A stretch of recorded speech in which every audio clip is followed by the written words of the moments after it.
that's a massive 10 smiley faces. Well done, Aya. That's brilliant. 1, 2, 3, 4, 5 stars already. I think we might get a record of 10 today. With today's strong focus on inclusion and bearing in mind the huge difference in teacher-to-pupil ratio, can special school strategies for teaching pupils with emotional and behavioural difficulties be transferred to mainstream schools? Penny Nice, the Senko for Mainstream Primary St Leonard's near Hastings, has come to special school Gibbs Green in West London to find out. Her day begins with an observation of the pupil referral unit class, taught by Joe Porter. Actually, shows our target. Can you read through your targets, please? To accept not to always to being first or second. And I remember on Monday when you were here, 3 or 4 times you said, OK, Joe, I'm going to go third in the line, I'm going to go fourth in line, didn't you? How was it when you went back to mainstream? It was alright, because I sometimes got in front, got there first, and sometimes never, and I didn't get angry or anything. You didn't get angry? Well done, so you were controlling your emotions as well. Excellent. It was Wednesday yesterday. What would you say for the morning? What face would you give yourself? I'm asking you to decide. Using targets is an integral part of the way we work here at Gibbs Green. We'll have targets which the child will be given. We will refer to that target at the end of each session and review it and discuss what we need to do if we've not met it. The children respond really well to this, and it's very visual. Okay, I really like some of the things he was doing there at the beginning of the lesson.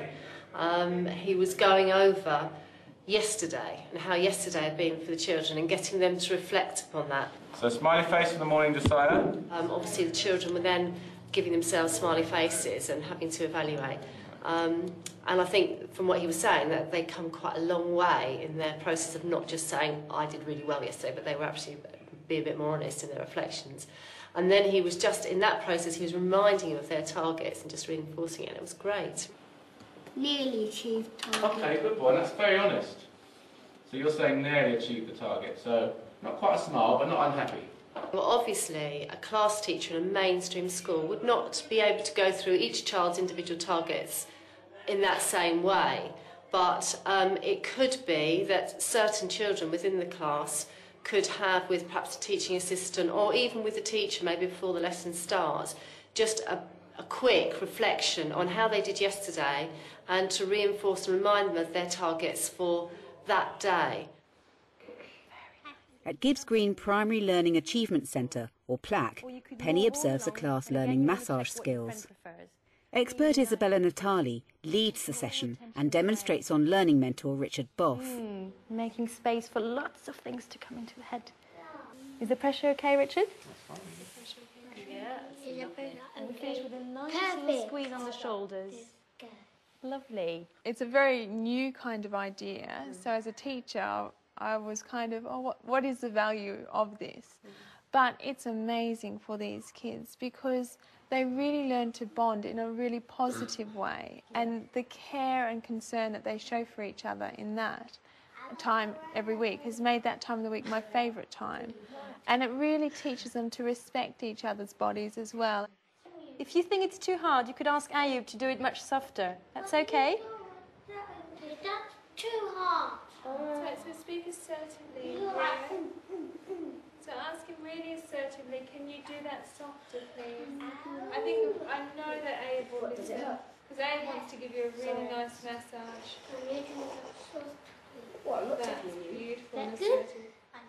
A lot of students are really tactile and they want to touch and they want that affection, but boys in particular don't know how to do it appropriately. They were being very gentle and very respective, weren't they, of each other's feelings, and you were using lots of sort of good words like ask positively, ask assertively. For us in a mainstream school, I can really see the benefits. I could use it in my nurture groups on a sort of smaller group level where I could see that working quite well. And maybe class teachers might be interested in incorporating it into their sort of daily routine, as a sort of session where they might want to calm children down a bit after a lively lunchtime or playtime. I'm really, really impressed, boys, with that massage. And I'm thinking in my head of the smiley faces. Before we do that, we need to set the classroom up.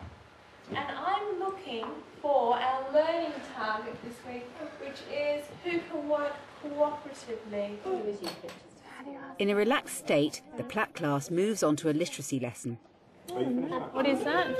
That's a hand. So h and. Kyle, what have you got to do on this sheet? Well, what you got to do is you got to guess what it is and then circle the word that it is. And what's that word you're writing now? Just me. Well done.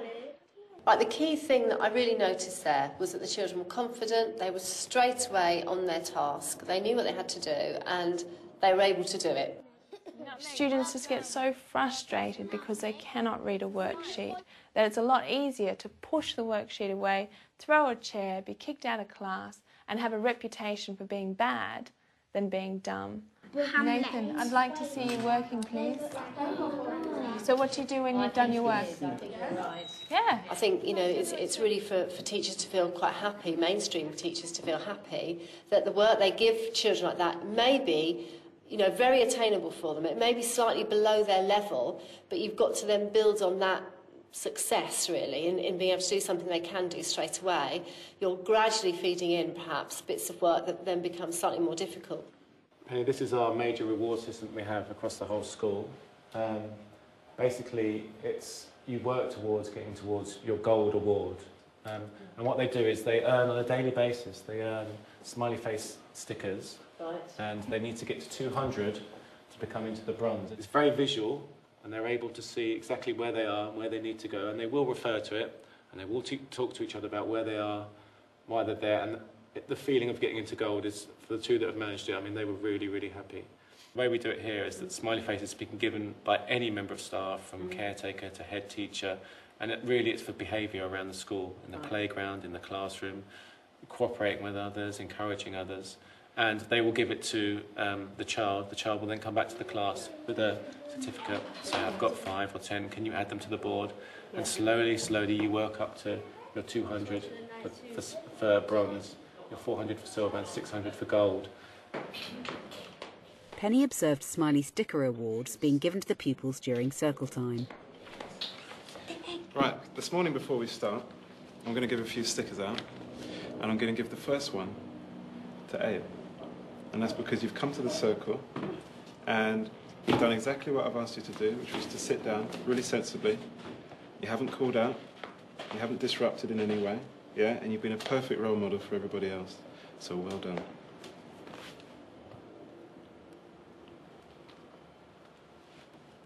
Richard, I want to say that I'm really impressed with how Rio and Nathan both followed an instruction and they're now sitting in the right place. And I saw Nathan was a little bit upset before, but he's turned himself around and he's ready to have a really good circle time. So I'm looking at those boys thinking that, you know, if they can keep that behaviour up, then they're definitely going to get a sticker.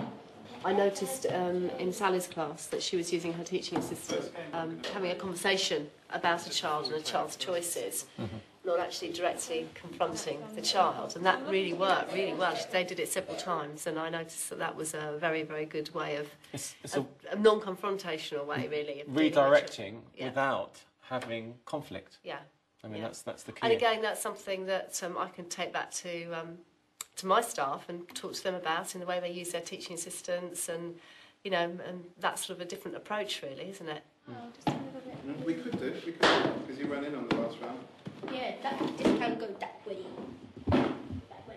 Before I do the round, I'm going to give the sticker to Kyle, because Kyle has been really mature, really sensible, and he hasn't been drawn into any of the distractions that's been going on in the school. So well done. I'm going to give you a warning. If I need to speak to you again, you'll have time. Really glad that I've got friends who are happy to help me. Really thankful for that. I've noticed that that it's very, very calm in the school as well, and all that the adults are using the same language and approaching children in the same way. So I think that's the key, really, to how perhaps we can develop things in a mainstream school.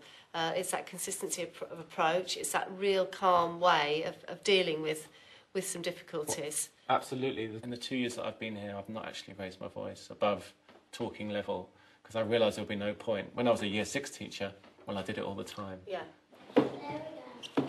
When people help me, I feel... Because you're moving around, it's hard to concentrate. I've given you a warning. Can you take time out for 1 minute, please? The blue timer, the 1 minute timer, is on the top shelf there. Okay? So you go. We have 2 timeout areas. Yeah. We try to make that as much as possible an opportunity for kids to reflect on their behaviour and to chill rather than a punitive consequence as such. Yeah. And kids will tell us when they need to take time out often. When they first come in here, we talk about situations as being like fires. Mm-hmm. You can add a bucket to that fire to help calm down that situation, or you can add a log to that fire to help excite that situation. Right. So all the time, kids are trying to understanding the choice between making a situation better or making a situation worse. Because we might say, well, you can have time out for 5 minutes. It's very hard for them to gauge, I guess, how long 5 minutes is, and actually an egg timer or something there to give them a specific time. Oh, what? You stepped on my leg. I don't care. Like it. Go away, dumb boy. How did these boys put a log on it? Anyone got ideas? Ayub says you stepped on my foot, and Nathan said I don't care, and that's putting a log on it. And then Ayub pushed Nathan and he said, "Go away, you dumb."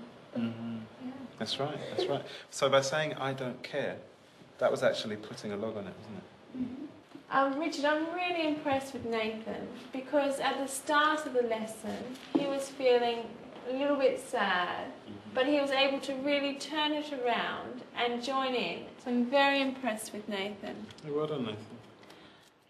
We have a huge focus on reflection here at the school, both after incidences, at the end of the day, and then also at the end of the week. So Let's Reflect is a solution-based approach that we have to get students to rate their week out of 10, say things that they've done well, things that they might need to improve on, and to set targets for the next week.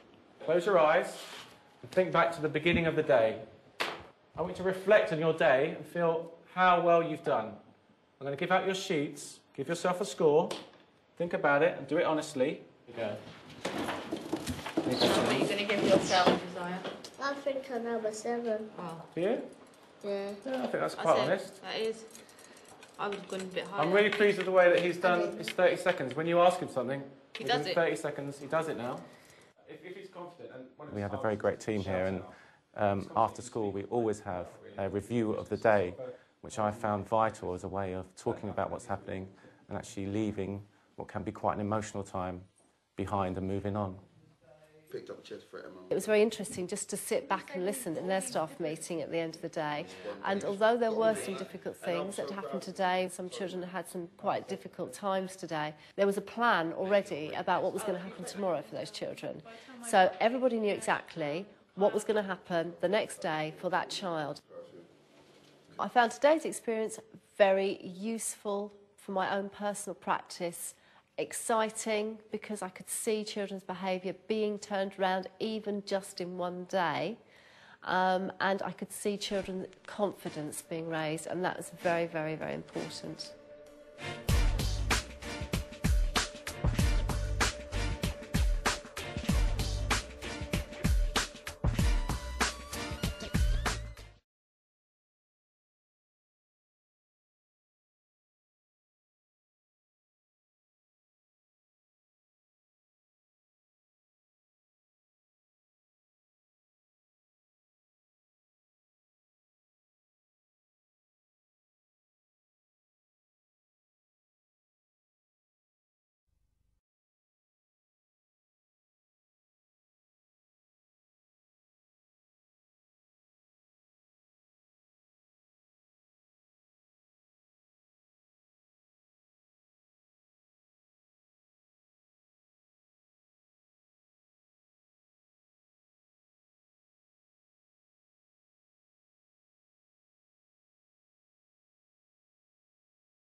Thank you.